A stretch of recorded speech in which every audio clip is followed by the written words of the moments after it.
Dame i gospodo, mi u Odlučnosti i pravednosti dali smo izraditi znanstveno-pravnu analizu kršenja europskog prava od strane vlasti u Hrvatskoj. To jest dokumentiranje stvarnog stanja u Hrvatskoj od strane jedne ugledne i vjerodostojne europske institucije. Hrvatski građani znaju kako stvarno žive, koliko su im niske plaće, a koliko visoke cijene, koliko su često zlostavljani na radnom mjestu, kako ih sudovi ne štite ili kako sudovi skupa s HNB-om pomažu lihvarskim agencijama. Ali sve ove anomalije mi u hrvatskim medijima ili od političkih stranaka ne možemo čuti. Nitko od političkih opcija ne traži da se zakoni u Hrvatskoj provode kao u ostalim članicama Europske unije.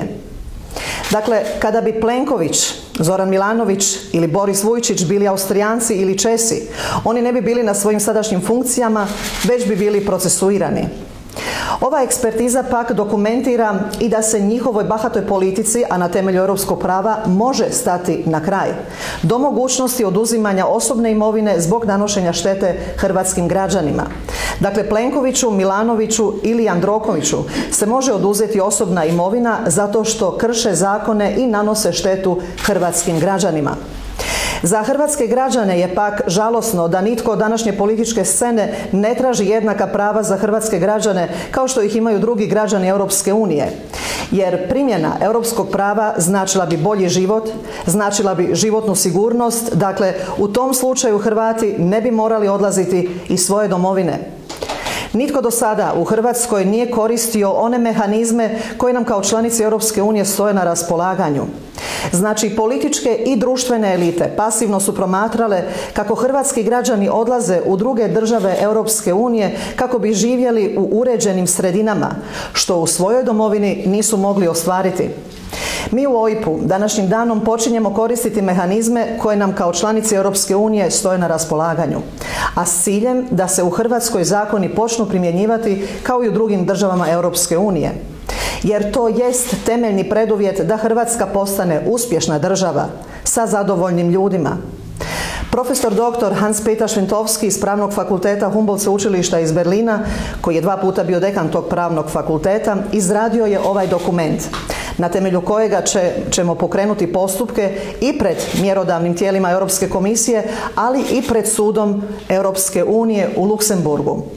Europska unija, dame i gospodo, nisu samo europska sredstva koja onda nekakvi Plenkovići, Milanovići, Gabrijele Žalac ili Nine Obuljen Koržinek koriste za osobno bogaćenje. Europska unija, kako i navedena analiza kaže, jest zajednica vrijednosti u kojoj su prava svakog građanina Europske unije na život u uređenoj državi u kojoj su svi jednaki pred zakonom zajamčena. U Hrvatskoj je pak istina sljedeća. Kada običan građanin piše nekakvom državnom tijelu, u pravilu uopće ne dobije odgovor. Kada piše državnom odvjetništvu, također ne dobije odgovor. Kada se naručuje na specijalistički zdravstveni pregled, dobiva termin koji ne rješava njegov zdravstveni problem. Ali kada običan građanin zakasni 5 minuta platiti parkiranje, promptno dobiva kaznu i ako je ne plati u roku, bit će nemilosrdno ovršen. Dok istovremeno za moćnike zakoni ne vrijede. Plenkovići i njegovi pomagači su otuđili hrvatskim građanima milijarde eura i nikada nitko od njih nije za ta djela odgovarao. Jednostavno, sustav u Hrvatskoj uvijek ima opravdanje za moćnike i uvijek ima razlog gaziti običnog građanina. Ali sve navedeno je protivno europskome pravu kojeg se Hrvatska mora držati jer je potpisala ugovor o Europskoj uniji.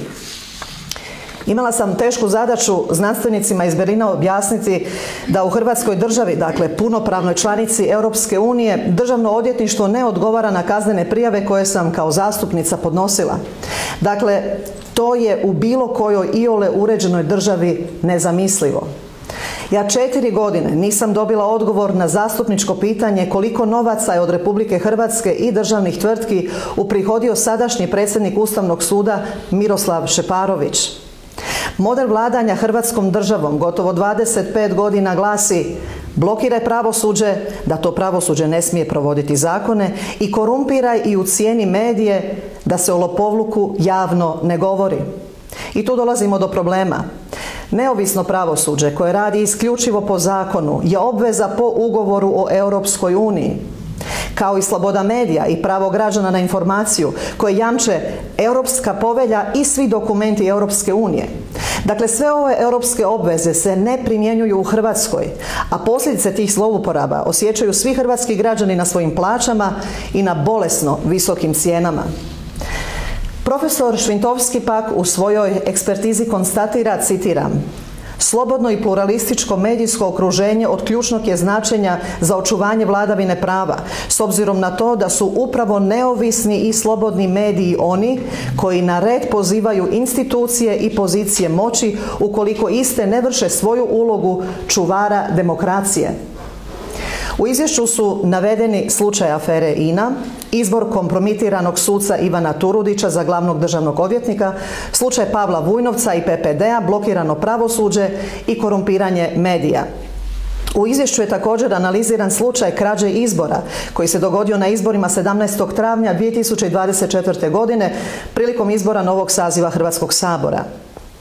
Vladajućim strukturama, Plenkovićevom HDZ-u i Grbinovom i Milanovićevom SDP-u i njihovim pomagačima DP-u, Možemo i ostalim akterima, normalno je da glasačke listiće tiska Šeksov nećak. Njima je normalno da su glasačke kutije neprozirne i od raspadljivog kartonskog materijala. Što je hrvatskim političarima normalno, to je hrvatskim građanima i europskim znanstvenicima nenormalno. I ovdje citiram profesora Švintovskog iz njegovog znanstvenog rada na stranici 13. Država članica u kojoj se ne može isključiti da su izbori lažirani i da se na njih utjecalo, na kraju raspolaže vladom sastavljenu od članova koje po demokratskim principima zapravo nisu legitimni. Očito je da članovi takve vlade nužno opstruiraju sudstvo i odvjetništvo kako bi zaštitili sebe i svoje saveznike i kako bi se bogatili. Posljedica toga su samovolja, zlouporaba ovlasti, narušavanje tržišnog natjecanja i kršenja ljudskih prava. Sve to jasno krši temeljne vrijednosti članka 2. Ugovora Europske unije na koji se Hrvatska obvezala. Kraj citata. Profesor Švintovski jasno daje do znanja da navedene zlouporabe koje čine vladajuće strukture u Hrvatskoj čine hrvatske građane drugorazrednim građanima Europske unije. A upravo se s time OIP i ja nećemo pomiriti. I zato smo dali izraditi ovo znanstveno stajalište na temelju kojega ćemo putem europskih mehanizama prisiliti hrvatske vlasti da počnu primjenjivati zakone, a što će automatski biti i razobličavanje lopovluka koji dominira hrvatskim društvom. Hrvatski građani su proteklih desetljeća navikli na političare koji ih lažu, te na medije koji te laži pokrivaju i skrivaju. Jer tko se više sjeća afere Spice, privatizacije Croatia osiguranje, ili da je Gordan Jandroković bio nosač kufera Ivi Sanaderu, a danas štiti kriminal u Hrvatskoj pošti. Hrvatski političari uzimaju novce hrvatskim građanima i s tim novcima korumpiraju medije, kako bi ti mediji skrbili o tome da se afere zaboravljaju ili da se nekome afere izmišljaju. Mi u OIP-u nismo potkupljivi i nas se ne može ucijeniti. Naša odlučna namjera da Hrvatsku uredimo kao funkcionalnu državu u kojoj će se zakoni primjenjivati efikasno i prema svakome jednako jest temelj našega političkog djelovanja i od kojeg nikada nećemo odustati. Nećemo se pomiriti s namjerom današnje političke scene da hrvatske građane navikavaju na to da nered, korupciju i nepravdu doživljavaju nečim normalnim. Za razliku od hrvatskih sudova, Europski sud će u razumnom roku donijeti odluke, a za razliku od hrvatske vlade, Europska komisija će se morati očitovati o ovom znanstvenom stajalištu. Hrvatski političari, suci i medijski moćnici navikli su se raditi što ih je volja i da za ništa ne odgovaraju. Ali toj praksi ćemo isto stati na kraj. I zato naglašavam posljedice kojih Plenković, Milanović, Miroslav Šeparović, Turudić, Pavao Vujnovac i svi drugi akteri trebaju biti svjesni. Naime, ova ekspertiza jasno konstatira: ukoliko se ovakve tvrdnje potvrde, navodi o zlouporabama i korupciji, vlada bi morala podnijeti ostavku i odgovarati. Zamislivi su kazneni postupci i naknade štete, uključujući oduzimanja imovine onima koji su bili upleteni u ovakve radnje. Da pojasnim, ukoliko se zlouporabe dokažu, a one su bjelodane i nesporne, osobno će odgovarati oni koji su sudjelovali u zlouporabama. Toga trebaju biti svjesni i u Državnom izbornom povjerenstvu i u Ustavnom sudu. Dakle, ovo je europska politika i pravo koje se primjenjuje u uređenim europskim državama. To se zove kultura odgovornosti, a u današnjoj Hrvatskoj se, nažalost, primjenjuje kultura laganja i varanja. Mene zbog zalaganja za ova navedena dokazana europska načela koja su od esencijalne važnosti za sve hrvatske građane, za njihov standard i njihov svakodnevni život, mainstream mediji izoliraju ili me proglašavaju nerazumnom, egoističnom. Jednostavno po njima ja nisam politički mudra. Po toj logici politički su mudri Domovinski pokret, SDP, Most, IDS i HNS, kojima je normalno da Šeksov nećak tiska glasačke listiće, kojima je normalno da protiv Todorića ni nakon 7 godina nema optužnice, kojima je normalno da HNB krši zakone i europske uredbe kako bi lihvarske agencije ostvarivale milijarde prometa i cipelarile hrvatske građane. Njima svima je normalno da 2024. godine Plenković u Dnevniku nastupa 20 minuta s pitanjima kakvih se ne bi posramili ni dvorski novinari Josipa Broza, a koja otprilike glase: gospodine Plenkoviću, zašto ste vi tako pametni? Dakle, degutantne scene koje negiraju nedvojbenu istinu da se Hrvatska razgrađuje, da je zbog korupcije i njezinih posljedica iz Hrvatske pobjeglo pola milijuna ljudi. Ali ta pitanja su u današnjoj Hrvatskoj zabranjena. Upravo ću iz navedenih razloga ovo znanstveno stajalište poslati i na sve relevantne institucije u Hrvatskoj. Od HAZU-a do pravnih fakulteta, od sudova do DORH-a, ključnim predstavnicima Katoličke crkve, ali i ostalim nevladinim organizacijama, s molbom i zahtjevom da se o ovom dokumentu očituju. Jer pripadnost primjerice akademskoj zajednici znači i društvenu odgovornost. A ta društvena odgovornost podrazumijeva i dignuti glas protiv nepravde i suprotstaviti se pojavnostima koje ugrožavaju temeljnu opstojnost Hrvatske države. I molim, neka se pripadnici akademske zajednice očituju i ukoliko su toga mišljenja kažu da su ova stajališta netočna i da je stanje u Hrvatskoj savršeno, ali neka to i obrazlože. Dame i gospodo, metoda iz raznih totalitarističkih kuhinja koje su opstajale desetljećima glasi: blokiraj institucije, kontroliraj sredstva javnog informiranja, a one koji tu idilu ugrožavaju izoliraj, pokradi, a nekada je bilo i eliminiraj.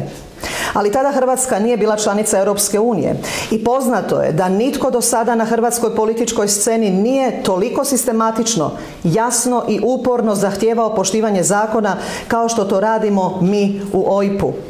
Stoga će OIP putem mehanizama koji nam stoje na raspolaganju te sustavnim djelovanjem u Hrvatskoj ostvariti svoj politički cilj, a on glasi: funkcionalna vladavina prava. To će istovremeno značiti uklanjanje velikog dijela današnje političke i medijske scene s njihovih položaja, čime će u Hrvatskoj biti uspostavljene pretpostavke gospodarskog razvoja, uređenog tržišta te poštivanje temeljnih ljudskih i građanskih prava u Hrvatskoj.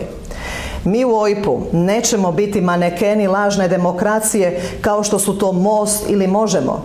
Nećemo biti lažni domoljubi kao što su to Domovinski pokret ili HDZ, niti lažni socijaldemokrati kao što su to Grbinovi SDP-ovci. OIP je istinski zastupnik interesa hrvatskih građana koji će se odlučno obračunati s lopovlukom i bezakonjem i od Hrvatske stvoriti funkcionalnu i uspješnu državu. Zahvaljujem. Može pitanje? Može, naravno. Možete nam samo sažeti, znači to, kakav zahtjev ćete poslati Europskoj komisiji i kada ćete zapravo uputiti tužbu? Dakle, to je sve sada na dnevnom redu idućih dana, pa ja ću reći i tjedana, s obzirom na to da zaista želimo doprijeti do svih relevantnih osoba i u Hrvatskoj i u Europskoj uniji. Dakle, važno je osvijestiti i hrvatsku javnost. Prema Europskoj komisiji i sudu u Luksemburgu idemo odmah nakon što smo objavili hrvatskoj javnosti o čemu je riječ, slijede koraci. Konkretno za dokument, hoćete nam 2 rečenice samo konkretno o dokumentu? Pa bila sam vrlo konkretna u svom izlaganju sada i čak sam i stavila neke citate koji su možda najvažniji hrvatskim građanima. Tekst nije toliko dugačak, dakle možete ga proučiti. On će biti naravno javno dostupan odmah nakon konferencije za medije, bit će objavljen i na našoj Facebook stranici i svi koji budu zainteresirani mogu to zatražiti kod nas u stranci. I na hrvatskom jeziku naravno preveli smo na naš jezik. Rekli ste da ćete tražiti očitovanje i od hrvatskih institucija, mislite li da ćete ga dobiti u nekom normalnom roku? Kada kažemo hrvatske institucije, to su i Hrvatska akademija znanosti i umjetnosti. To je Hrvatska, kako se zove, Matica Hrvatska, to je Katolička crkva, to je nadbiskup, to su raznorazne nevladine udruge. Mislim li da ću dobiti odgovor? Ja sam sigurna da hoću. Jer današnja intelektualna elita u Hrvatskoj šuti, umrtljena je. Je li to zbog neznanja, je li to zbog konformizma, ne znam. Ali kada dođe jedan ovakav znanstveni dokument, jedno znanstveno istraživanje, jedna analiza, ekspertiza iz očiju i iz pera vrhunskih stručnjaka koji su nesporni na europskoj sceni, dakle Humboldt sveučilište, oni će itekako imati i interesa na to reagirati, jer će možda onda otkloniti onaj, ja ću reći, zadnju u nizu razloga zašto šute, strah. Jer kada imate u rukama dokument koji bez ikakvog straha dokumentira stvarno stanje u Hrvatskoj, o kojem se oni možda boje govoriti, onda će im to možda dati malo vjetra u leđa da odrade ono što je njihova i građanska i akademska dužnost.